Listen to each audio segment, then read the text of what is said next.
Hi friends, welcome back to my channel. Interesting వీడియోల కోసం నా ఛానల్ను సబ్స్క్రైబ్ చేసుకోండి. మొన్న శ్రీలంక, నిన్న బంగ్లాదేశ్, నేడు సిరియా ప్రభుత్వానికి వ్యతిరేకంగా చెలరేగిన ప్రభుత్వం కూలిపోయిన తర్వాత అధ్యక్ష భవనంలోకి చొరబడి అక్కడి వస్తువులను ఎత్తుకెళ్లడం, ధ్వంసం చేయడం వంటి సంఘటనలు.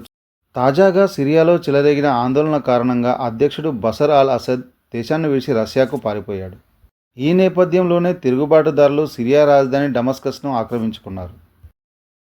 సిరియాలో శాంతియుతంగా మొదలైన ప్రజాస్వామ్య ఉద్యమాన్ని అసద్ సర్కారు అణచివేసింది.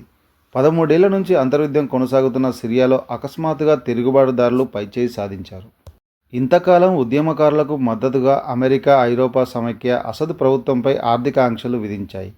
రష్యా, ఇరాన్లో అసద్కు అండగా నిలిచాయి. ఉక్రెయిన్ యుద్ధంలో తలమునకలైన తర్వాత రష్యా అసద్ ప్రభుత్వానికి ఆయుధాలు పంపలేకపోయింది.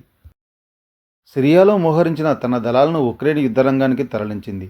మరోవైపు ఇజ్రాయెల్ దాడులతో హమాస్, హెజ్బుల్లా దళాలతో పాటు వారి మద్దతుదారులైన ఇరాన్ కూడా బలహీనపడిపోయింది. మరోవైపు ఆర్థిక సంక్షోభంతో సిరియా ప్రభుత్వం పోలీసులకు, సైనికులకు జీతాలు చెల్లించలేకపోయింది. దీంతో వారు ఆయుధాలు పడేసి నిష్క్రమించారు. తిరుగుబాటుదారులకు ఎదురేలేక రాజధాని డమస్కస్ను ఆక్రమించారు.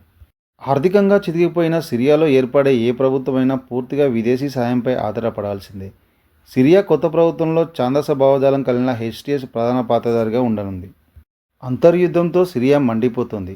బాత్ ప్రభుత్వ దళాలు, ఫ్రీ సిరియన్ ఆర్మీ మధ్య 18 నెలలుగా కొనసాగుతున్న పోరు చల్లారేలా కనిపించట్లేదు.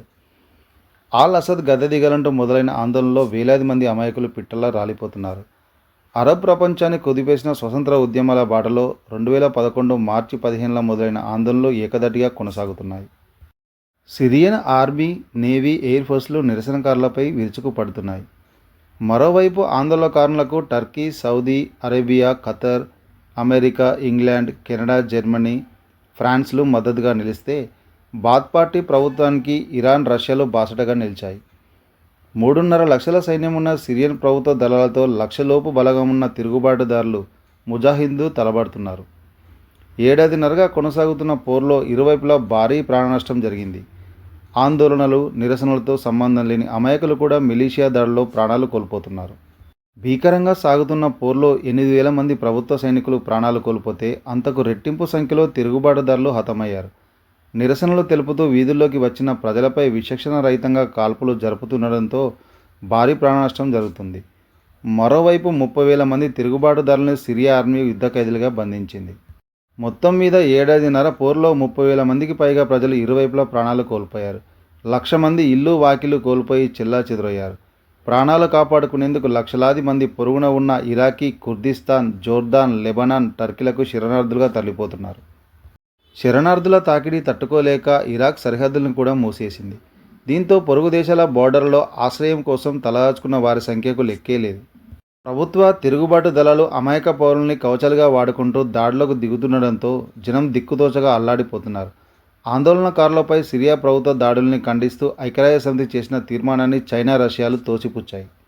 సిరియాలో నెలకొన్న అంతర్యుద్ధంతో అధ్యక్షుడు బషర్ అల్ అసద్ దేశం విడిచి పారిపోయారు. ఈ నేపథ్యంలో ఆందోళనకారులు అధ్యక్షుడి భవనంలోకి చొరబడి దొరికినట్లుగా ఎత్తుకుపోతున్నారు. ఈ క్రమంలోనే అధ్యక్షుడి భవనంలోని ఫ్యామిలీ బంకర్ బయటపడింది. ఈ బంకర్లో కిలోల కొద్దీ బంగారు నగలు, కోట్ల రూపాయల విలువైన లగ్జరీ కార్లతో సహా ఎన్నో విలువైన వస్తువులు బయటపడ్డాయి. వీటికి సంబంధించిన వీడియోలు ఇప్పుడు సోషల్ మీడియాలో తెగ వైరల్ అవుతున్నాయి. 50 ఏళ్ల అణచివేత, 13 ఏళ్ల దౌర్జన్యం వల్ల ఎందరో సిరియా ప్రజలు ఇతర దేశాలకు వలస వెళ్ళినట్టు తెలిపారు. అసద్ గద్దె దిగడంతో ఈ చీకటి కాలానికి ముగింపు పలుకుతున్నామని, సిరియాలో కొత్త శకం ప్రారంభమైందని తిరుగుబాటుదారులు ప్రకటించారు. ఇక సిరియాలో నెలకొన్న తాజా పరిణామాలపై ఆ దేశ ప్రధానమంత్రి మహమ్మద్ ఘాజీ జలానీ స్పందించారు. సిరియాలో అధికారాన్ని ప్రతిపక్షాలకు బదిలీ చేసేందుకు తాము సిద్ధంగా ఉన్నామని ఒక వీడియో విడుదల చేశారు. తాను సిరియాలోనే ఉన్నానని, ప్రభుత్వ ఆస్తులను ధ్వంసం చేయవద్దని విజ్ఞప్తి చేశారు. సిరియా కుదుటపడాలంటే ఆ దేశ నూతన పాలకులు Turkiye, Qatar, Saudi, UAE, Israel, జోర్డాన్లతో సంప్రదింపులు జరిపి ఒక నిర్ణయానికి రావాల్సి ఉంటుంది. ఈ ప్రక్రియకు అమెరికా సారథ్యం వహించాల్సి ఉంటుంది. అయితే ఉక్రెయిన్ సమస్య ముగింపుకు వస్తే రష్యా మళ్లీ సిరియాపై దృష్టి సారించక మానదు.